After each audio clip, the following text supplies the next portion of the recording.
Howdy y'all, Vakata here, recording as I always do from the Scarworld Season 2 server. I wanted to give you a quick view of... Oh, wait a minute. That's not my intro. Oh, what was I thinking? Let's try that again.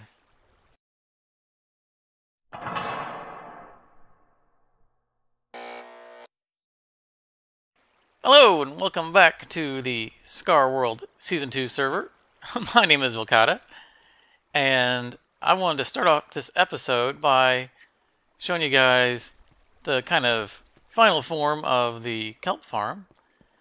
I'd made some of these improvements last episode, but I hadn't really the time to show it to you, and there just wasn't done yet.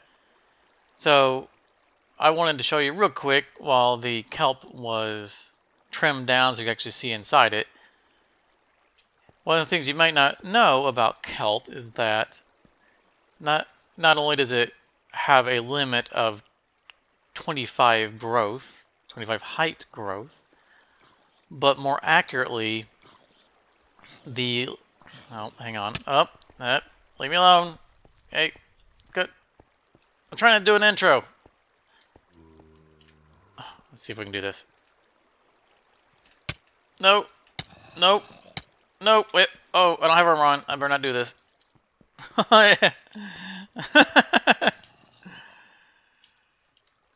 I have died so many times from not having armor on. Let's try this again.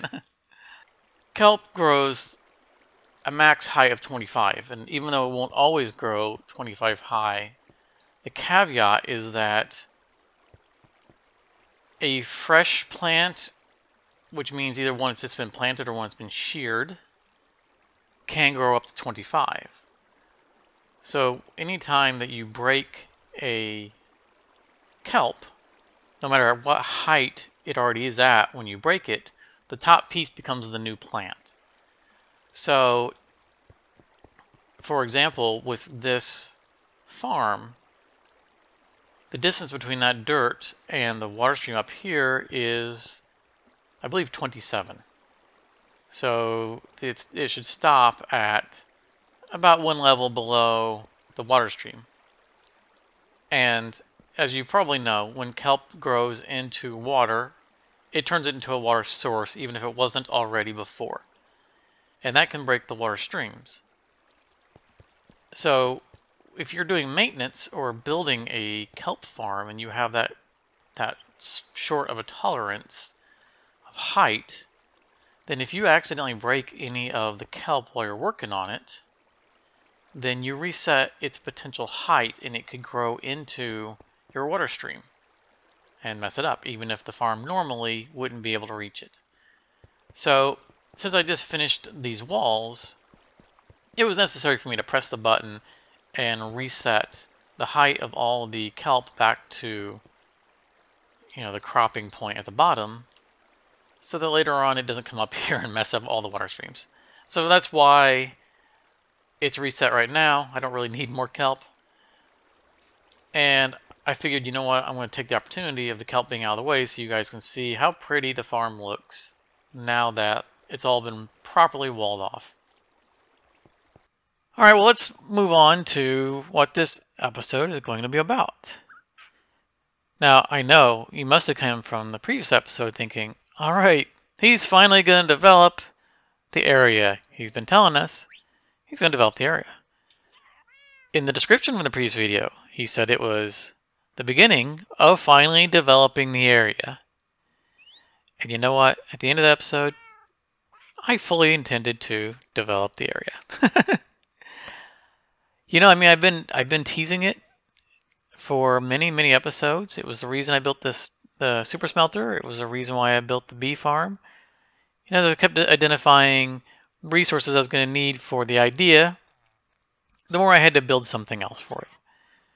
And I really thought at the end of the last episode that I was going to be able to jump straight into clearing out the area and getting to work making this place nicer to look at and mob proof and just kind of, tie it together. But I started looking at it, to map out exactly where the paths are going to be and realized I can't. Not yet. I can't do it yet. And why can't I do it yet? Well, why am I standing where I'm standing? It's because of all this stuff behind me.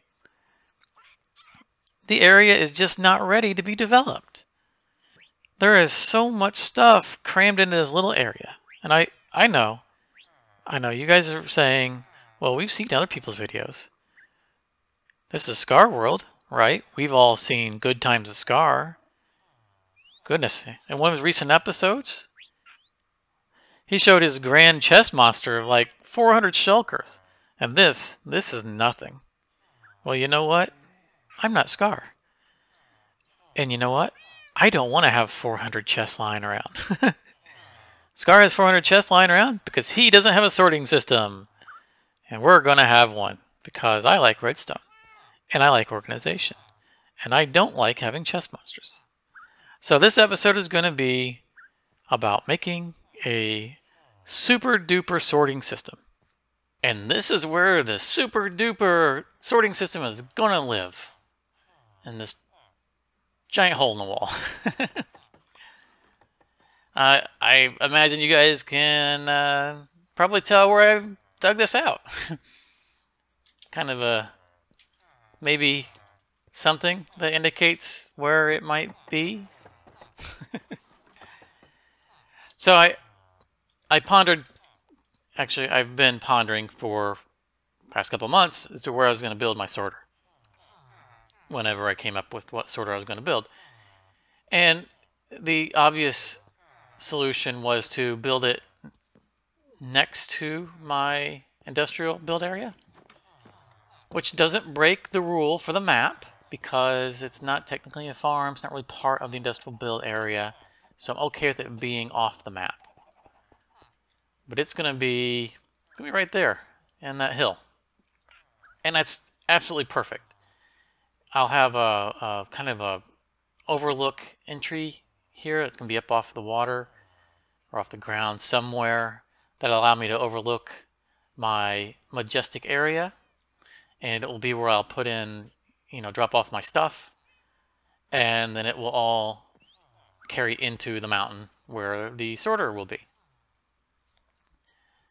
And it will also have back entrance into, as you saw, to the rail line. So that works out perfectly. When I built that tunnel, it was kind of, I had already kind of thought that I might build it over here. And so it was more incentive to build the tunnel in that location. And it just all works out perfectly. But as you can see, it's going to be down here.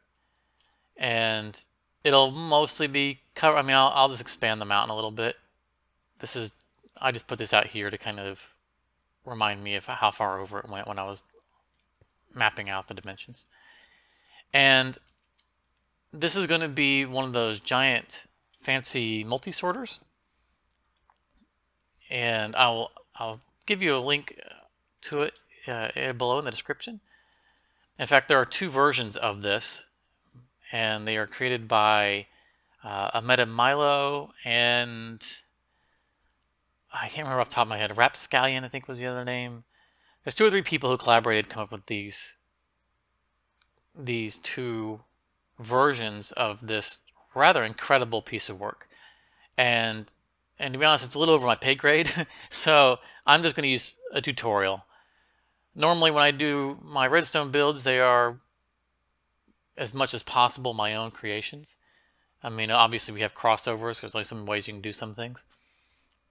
But this one, not at all. This is a work of art, and it's not my work of art. So there will be links in the description. I'm going to try to test out the faster version, but it probably won't work. There's a chart that they supply that kind of basically says that due to the way some servers skip redstone ticks, and I'm not a server admin, but because of it, the timings don't work out. And we're on a variant of the paper server, I think. And it probably isn't, the faster one probably isn't going to work, but I'm going to do a couple little slices of it and test them out anyway and just see if they're reliable or not.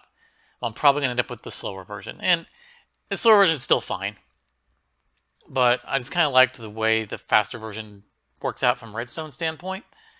And so I'm going to try that one and see if I can get away with it. If it doesn't work, then it doesn't work.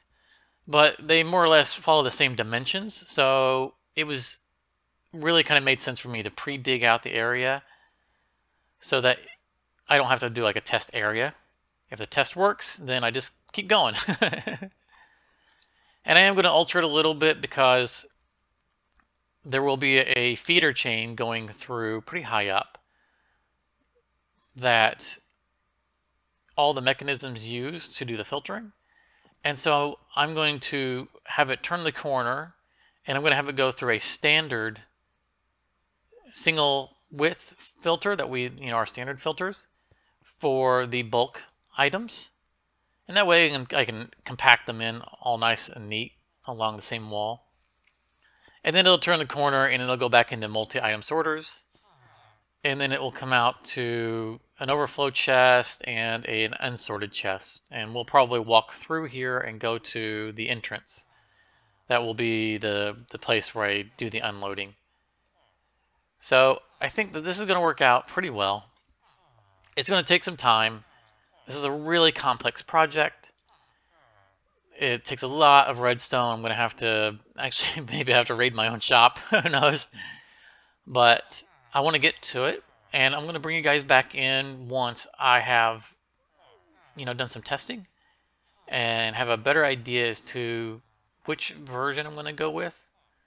But again, I'll definitely give you a link to both of them in case you guys are interested in it. And in case you're playing on a single player server or a multiplayer server that doesn't use paper or spigot.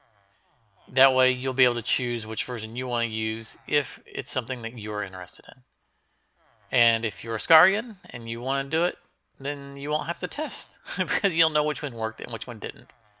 So let's get started and I'll get back. Alright, so it's time to look at a gigantic mess. And I mean mess. But it's a functional mess. So I'm going to show you first, kind of backwards, the multi-item sorter. And we got to run through quickly because sometimes I get ambushed because this place isn't fully lit up. And I have dispatched a number of creepers in here. So let me first say that building this thing is a gigantic pain. I mean, it kind of needs to be built in reverse. Building it from this side to that way, everything just gets in the way. And I say that, but trying it the other direction just might also find hard to reach places. But this is the faster version, the one that I didn't think was going to work, and it took a little bit of tweak. They did this smallest tweak, but I got it working. Now, that's with a caveat of the fact that it hasn't been tested while we have a heavily loaded server. There just haven't been a lot of people on during the times I've been testing it. But that said, it's functioning as it's supposed to. So I want to give you a little bit of an example. And I didn't bring the shulkers with me. So this first slice is yellow wool and yellow stained glass. And the second slice is black and black. And then there's nothing else at the moment. So everything else is an overflow or a unsorted. And this chain down here is for overflow, which is not something we're going to be testing because we're not going to have anything full enough to overflow. But I made a bunch of improvements in the design, or the plan, not really the design. And I'm real happy with how this came out. So let's sleep real quick so we don't get murdered. I can't sleep. I can't sleep. Gotta sleep. Alright, morning has arrived on the Scarworld server. So let's grab ourselves a couple of quick empty shulkers.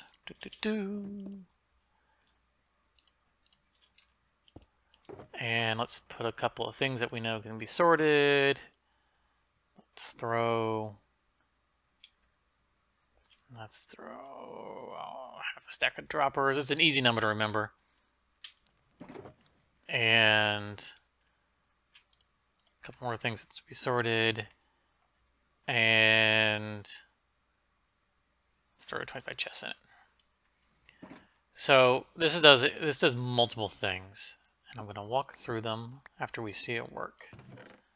So let's toss some green wool in there, and a shulker, and a bunch of stone, and another shulker, and some rails. So the first thing it's doing is it's determining whether or not the thing that it's bringing in is a shulker or not. This was not in the tutorial, but I felt it was a necessary step. So if it is not a shulker, it will go through this line, and it will go on to be sent into this order. If it is a shulker, it will be sent in this line, which will come down to here, and this is unloading the shulker. And if we give it a moment, once it's done, and as you saw, it broke the shulker, and so that shulker got pushed over to here and went into this line, which came around this item elevator, which went back up to the top. The empty shulkers will always come right back to here, so I can always come here and just get my shulkers when I need a shulker, and everything else, all the items, will stream along here, go up this gigantic item elevator. Now, if you look at the tutorial that I'm going to have linked, you'll see that they use note blocks here as opposed to rails. The note blocks were making noise, so I swapped them out for rails.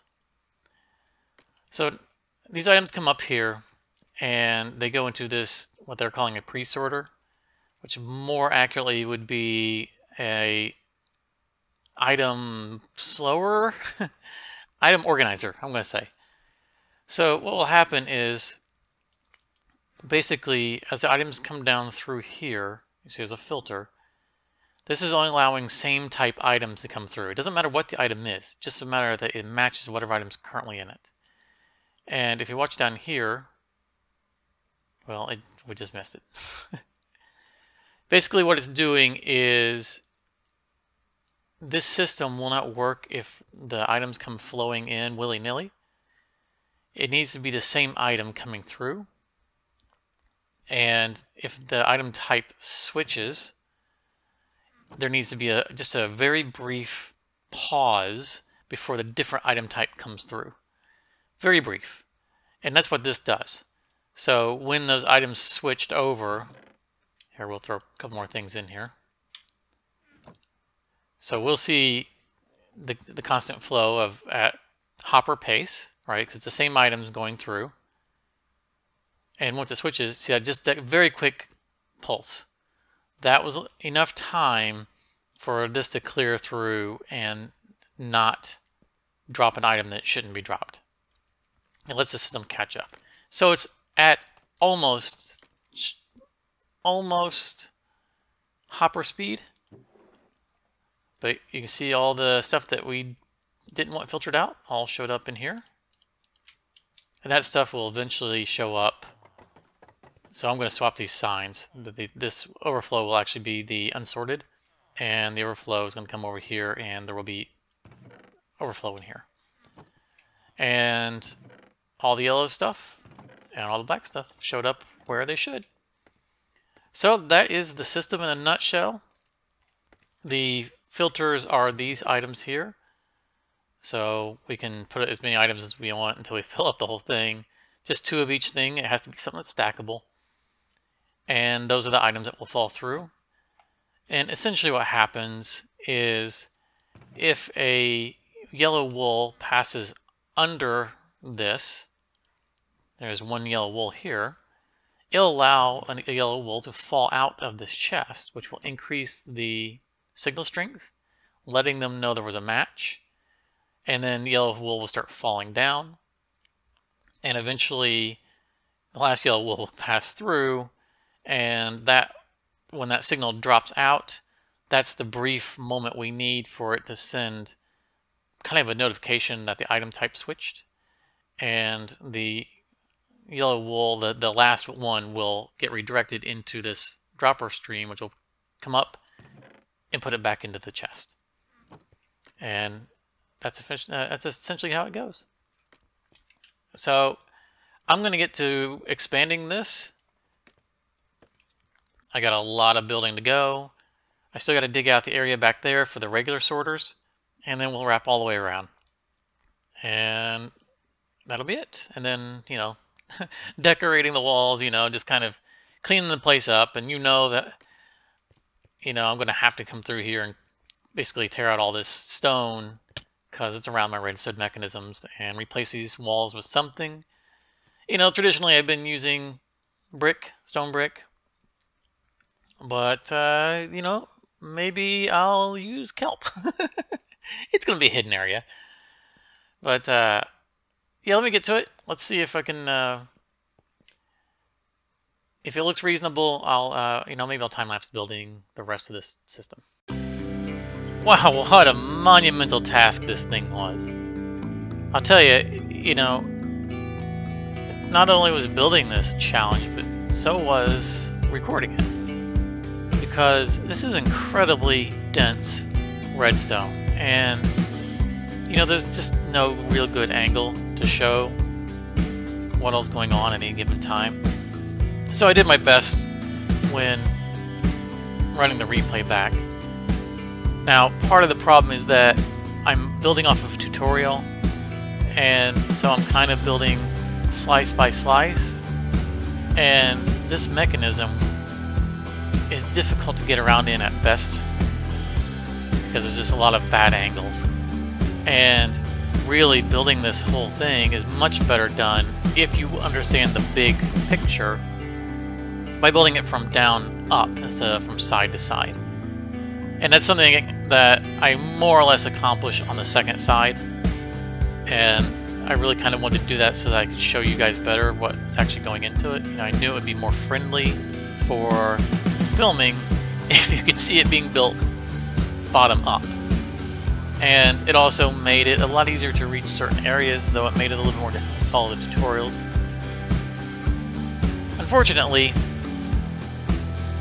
I'm kind of clever, and sometimes it gets me in trouble, and kind of mix that with my OCD, and I decided after I had laid the foundation that I wanted to flip this so that the filter barrels on top, filter chests on top, were parallel across. So it was kind of a mirroring.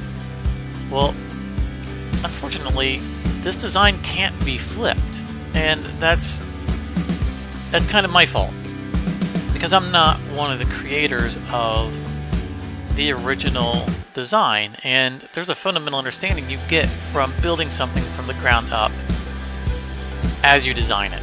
And while I get what's going on in this, it didn't click for me that there is a specific flow that the items have to go through that makes this design non-reversible. And after the time lapse, I'm going to go over that. But for the final part here on the end, this is the bulk storage, so I went with normal filters, and this should be just fine. The overflow in this case won't go to the overflow chest. What it will do is it will overflow into the unsorted chest, and that won't cause any problems. But let's wrap up this time lapse. Oh boy, what a mess I have made for myself. Yeah, as I was explaining there in the time lapse, I kind of goofed up. I really, really goofed up. See that whole section behind me? I have to tear that entire thing down. None of it is salvageable. Yeah, well, what can you do? So, let me give you the quick nickel tour explanation for what went wrong. So, in short, very short, when an item comes through that doesn't match the filter, it doesn't increase the signal strength enough from this hopper to tell the system they want to keep the item. And in essence, what happens is it drops all the way down, drops into this dropper chain, springs all the way back up, and up here, the dropper actually pushes towards, it's going backwards. It pushes towards the chest, not away. And if it was a filter item from here that got sucked out, and it's the last one, then that dropper will succeed in pushing it back into the chest, because there will be, you know, the spot here will have 2 of the item. One will still be here, so there will be a valid spot for it to spit the item back in. If it didn't match, then nothing fell out. There's no space in the chest, and the dropper fails to push the item into the chest. So instead of it doing that, the hopper that's underneath the dropper, this one right here, sucks the item out and moves it on to the next slice. And the process repeats, checking to see whether or not it matches something up here. It's really pretty brilliant, to be honest. And the problem is that it's not reversible. The items have to flow in a very specific order, which is to say they have to come back to the chest, and if they fail, then they drop out and go forward. Well, you know, I tried to parallel these chests completely unnecessarily, and so I flipped all the redstone and everything, and that was not smart.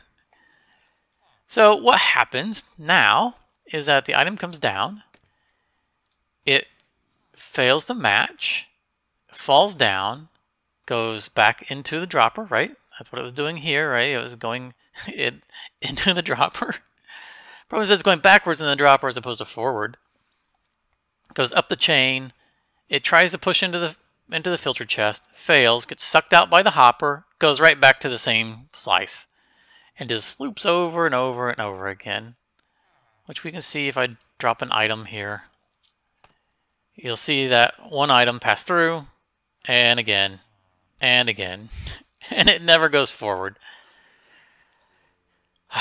So, unfortunately, it's not as simple as just redirecting some of these droppers. The whole thing relies on direction.